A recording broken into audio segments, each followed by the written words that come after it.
श्री स्वामी समर्थ. स्वागत आहे तुमचं या चॅनलवर, ज्याचं नाव आहे मोहिनी हजारे. तर आता गणेशजी पुन्हा मला सोडून जाण्याच्या गोष्टी करत आहे का,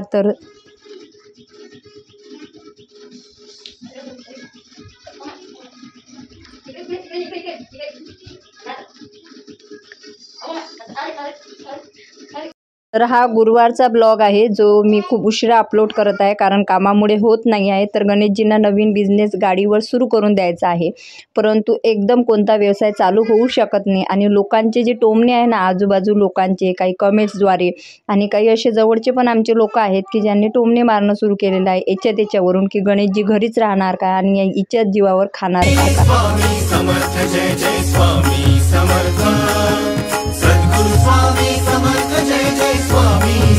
श्री स्वामी समर्थ. स्वागत आहे तुमचं माझ्या चॅनलवर, ज्याचं नाव आहे मोहिनी हजारे. तर हा गुरुवारचा ब्लॉग आहे जो मी खूप उशिरा अपलोड करत आहे.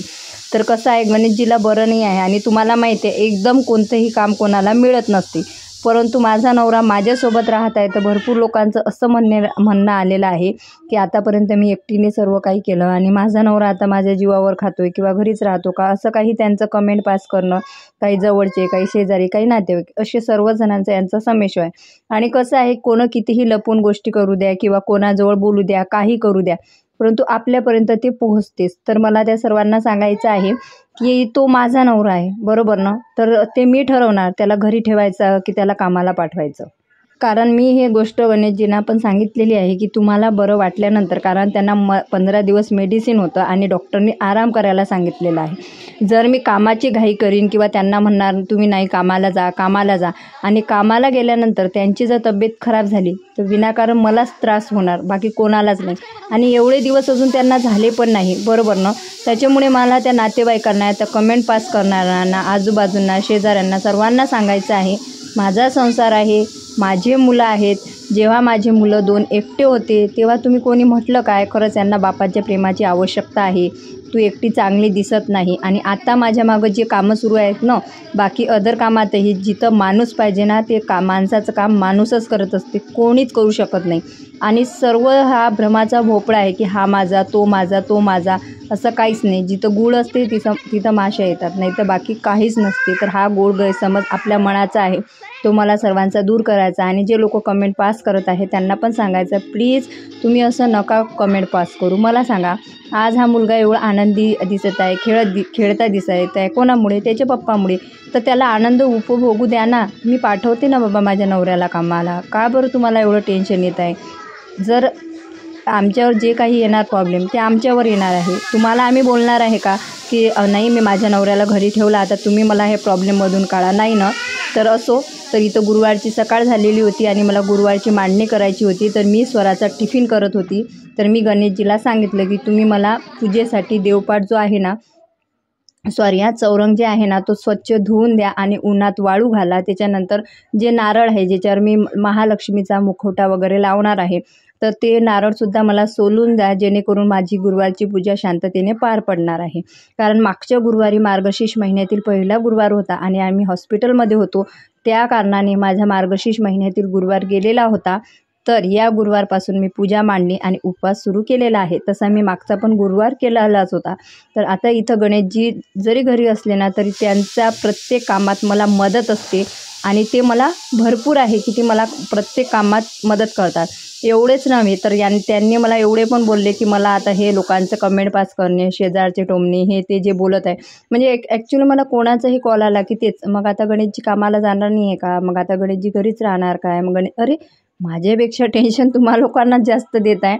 आणि ते चांगली गोष्ट आहे की तुम्ही माझ्या चांगल्याचा विचार करताय, परंतु एखाद्या व्यक्तीला एवढेही इरिटेट करू नका किंवा एवढाही त्रास देऊ नका जेणेकरून तो व्यक्ती इथे माझ्यासोबत राहणारच नाही. आणि रागाने जर तो परत गेला, इथून चालला गेला की ठीक आहे, तुझे जे प्रेमाचे लोक आहेत किंवा जे काही आहे ते तुला असं बोलतात ना, मी तुला सोडून जातो, तर मी काय करणार? किती येणे मी माझा संसार सांभाळण्याचा प्रयत्न करत आहे.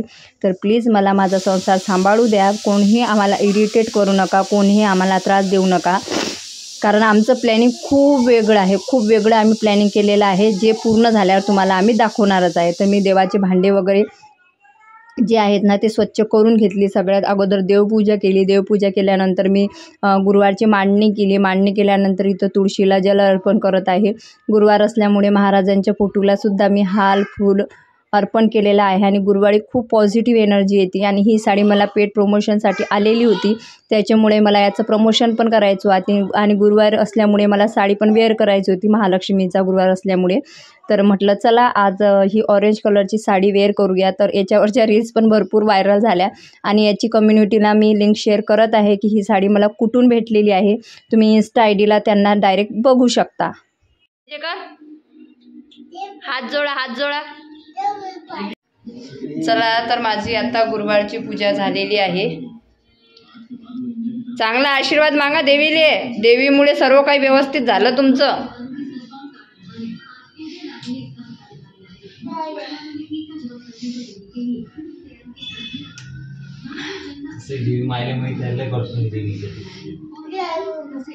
तर इथं आता माझी देवपूजा वगैरे, तुळशीला जल अर्पण, गुरुवारची पण पूजा साधी सोप्या पद्धतीने, कारण स्वरा जेवढा त्रास देतो पूजा मांडणी करताना. आणि देवीला पण सांगणं आहे जसा तुम्ही आमचा संसार एकत्र आणून दिला तशाच पद्धतीने पुढे सुद्धा गणेशजीच्या कामात बरकत द्या, व्यवसायात बरकत द्या. तर अशा पद्धतीने पूजा वगैरे करून घेतली. आणि पूजा झाल्यानंतर इथं आता मी उसळ करत आहे, कारण गणेशजीला पण आमचे शेगावीचे जे गजानन महाराज आहेत त्यांचा गुरुवार असतो आणि आधीपासून असतो. आणि मला सुद्धा गुरुवार होता, कारण संध्याकाळी नैवेद्य आरती वगैरे आणि नैवेद्य संध्याकाळी असतो. तर त्याच्यामुळे इथं सगळ्यात अगोदर मी साबुदाण्याची खिचडी वगैरे केली. कपडे सुद्धा वॉश करायचे राहिले होते, तर साबुदाण्याची खिचडी केली आणि लगेच मी कपडे वॉश करायला गेली. परंतु मी तुम्हाला एक सांगू का, मला ना साडीमध्ये अजिबात कामं सुचत नाही, म्हणजे माझा गडबड गोंधळ होतो साडीमध्ये. तर आता इथं साबुदाण्याची खिचडी वगैरे झाली होती आणि स्वराजसाठी सुद्धा मी साबुदाण्याची खीर केली होती. त्याला ना साबुदाण्याची खूप जास्त प्रमाणात आवडतो स्वराजला. तर मी साबुदाण्याची खीर केली, साबुदाण्याची खिचडी केली. नंतर मी कपडे वगैरे वॉश केले. गणेशजीने आणि आम्ही दोघांनी सुद्धा फराळाचं केलं. आणि फराळाचं केल्यानंतर भांडे वगैरे क्लीन केले, गॅस ओटा क्लीन केला आणि नंतर माझी नंतरची कामं. तर मला हे तुम्ही सांगा की एखादा माणूस आता घरी आहे तर एवढं का त्या माणसाला टॉर्चर करायचं. आणि जे लोक म्हणतात ना तूच तुझ्या नवऱ्याला बोलायचा चान्स दिलेला आहे, हो मी माझ्या नवऱ्याची इज्जत काढली, मी माझ्या नवऱ्याला शिव्या दिल्या, जे काही दिले असतील ना त्याच्यासाठी त्या व्यक्तीची मी गुन्हेगार आहे, बरोबर. त्या व्यक्तीला मी माफी मागितलेली आहे आणि त्या व्यक्तीने त्या व्यक्तीच्या संसारासाठी आणि त्यांच्या मुलासाठी मला माफ केलेलं आहे आणि मी पण त्यांना माफ केलेलं आहे. आणि कसं आहे, मी बघितलेलं आहे की मी एकटी असताना मला मानसिक त्रास, काही लोकांचा त्रास, वारंवार मला वेगवेगळ्या धमक्या कॉलवर देणे, व्हिडिओद्वारे देणे, कमेंटद्वारे देणे, हे त्रास मला खूप जास्त झाला होता. आणि त्याच्यामुळे मला ते सहन झालं नाही आणि मी शेवटी पॅचअप करण्याचा आणि डायव्हर्स मागे घेण्याचा निर्णय घेतला. तर याच्यात माझं काय चुकलं नाही हे तुम्ही सर्वजण मला कमेंट बॉक्समध्ये नक्कीच सांगा. तर संध्याकाळ झाली. संध्याकाळ झाल्यानंतर आम्ही नेहमीप्रमाणे स्वामींच्या दर्शनाला जात असतो, स्वराज आणि मी. तर आज गणेशजीसुद्धा होते, तर आम्ही स्वामी दर्शनाला गेलेलो होतो. तर इथं तुम्हाला माहिती आहे सध्या साप्ताहिक सुरू आहे म्हणजे याचं स्वामी समर्थांचं पारायणचं. तर त्याच्यामुळे माझीसुद्धा याच्यात बसण्याची खूप इच्छा आहे, परंतु स्वराज जोपर्यंत शाळेत जात नाही तोपर्यंत आपण काही करू शकत नाही. तर नंतर मी साडी सोडून टाकली होती, कारण कसं आहे ना साडीवर मला कामधंदे काही सुचत नाही. तर इथं मी घरची नैवेद्य आरती वगैरे म्हणजे देवीला नैवेद्य वगैरे स्वयंपाक केला होता आणि नंतर आम्ही स्वामींच्या दर्शनाला गेलो आणि गेल्यानंतर आमच्या इथं पाहुणे आले. चला, आमची बॅग नाही आणली का तुम्ही? कॉलेज बॅग नाही ना, मी कॉलेज बॅग घेऊन नाही आली ना, मी आजीकडे दोनच घेऊन आली, तुम्ही खुशी करून नाही आली ना. मागं ठेव, पोळ्या करता करता आली मी. हे बॅग मागं टाक.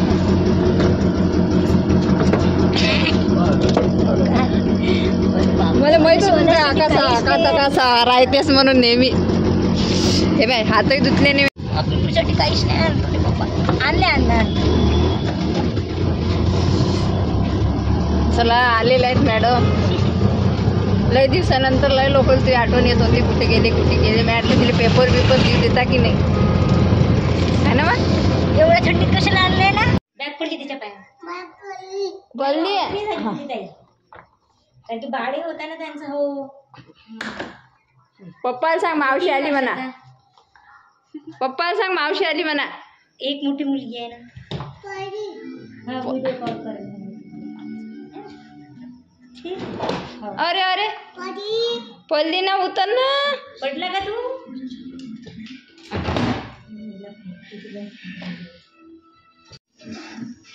आता उद्या यात्रेत जाऊ, लय आपण एन्जॉय करू. हा, अजून काही आहे का इच्छा जायची कुठं? काय अजून कुठं जायची इच्छा आहे का? आपण ॲनिमल पाहायसाठी जाऊ ना. हा, ॲनिमल पिक्चर. ॲनिमल. कालच तर मला त्या भाऊजीने ॲनिमल पिक्चर दाखवलं. पाहिलंय का तुम्ही? मग तुला पाहायचं आहे का? मला पाहायचं आहे ना, कारण की खूप जण त्याचे व्हिडिओ बनवून राहिले की. गणेशजी, हिने ॲनिमल पिक्चर पाहिला नाही. येऊ इकडे. मला तर येईन कालच दाखवलं ॲनिमल. हे घे. किती दिवसाच्या पाहिजे. मला वाटतं कोणता ॲनिमल नॅचरल ॲनिमल म्हणून काय. मी त्याला काल म्हटलं ॲनिमल दाखवा, त्याने मला हा दाखवून दिला ना. मग ॲनिमल कोणाची चड्डी आहे सुरतची. माझ्या आजीकडे एवढा मोठा आहे टायगर, पण माझ्या डोक्यात एवढं नाही आलं की बा बनवा म्हणून व्हिडिओ. खरंच केल्यावर एवढा मोठा आहे.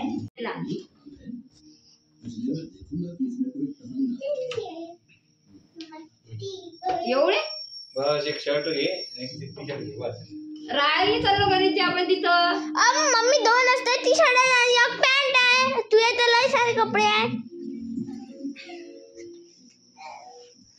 तर मनीषाला खूप अर्जंटच्या कामानिमित्त बोलावून घेतलं होतं, कारण आम्हाला लातूरला जायचं होतं आणि सोबत मला मनीषाला पण न्यायचं होतं, कारण मनीषालासुद्धा माझ्या फ्रेंडने इन्व्हिटेशन कार्ड दिलेलं होतं. तर त्याच्यामुळे मनीषाचे पेपर संपले आणि अचानक म्हणजे अर्जंटमध्ये मनीषाला मी घरी बोलावून घेतले. तर आता रात्रीचं आम्ही जेवण वगैरे आटोपलं होतं, कारण स्वयंपाक मी करून ठेवलेला होता आणि जेवण वगैरे आटोपलं आणि लगेच आम्ही बॅग पॅक करून ठेवली. त्याच्यामुळे मनीषाचासुद्धा मला खूप सपोर्ट झाला. तर थँक्यू सो मच. तुम्हाला हा ब्लॉग कसा वाटला आणि माझं काही चुकलं असेल तर कमेंट बॉक्समध्ये नक्की सांगा आणि व्हिडिओ आवडल्यास लाईक करा. लवकरच आपण नवीन व्यवसायासोबत आणि नवीन व्हिडिओसोबत भेटूया, कारण संसार मी एकटी होती तरीसुद्धा काही लोकांना खूपच त्रास होत होता आणि आता माझा एक संसार जुळलेला आहे तरी काही लोकांना त्रास होत आहे. परंतु वाईट या गोष्टीचं वाटत आहे की आपलेच काही लोक आपल्यांना समजून घेत नाही. तर असो, जाणार ही सुद्धा वेळ, कारण प्रत्येकाची वेळ एकसारखी राहत नसते. प्रत्येकाचा वेळ बदलत असतो. संयमाने राहा आणि चांगले राहा. आपण कोणाचं वाईट केले नाही तर आपलं कधीच स्वामी महाराज वाईट होऊ देणार नाही. तर चला, बाय बाय. तर त्याच्यानंतर मग ह्या बॅगमध्ये एक टोपी होती जी मला पेड प्रमोशनसाठी आलेली होती. तर मी काही ती वेअर वगैरे करत नसते, म्हणजे पडलेलीच असते. तर माझ्या मनात विचार आला की ती जी टोपी आहे ना ती मनीषाला देऊया. तर मी ते तिला देऊन दिली. Bye bye.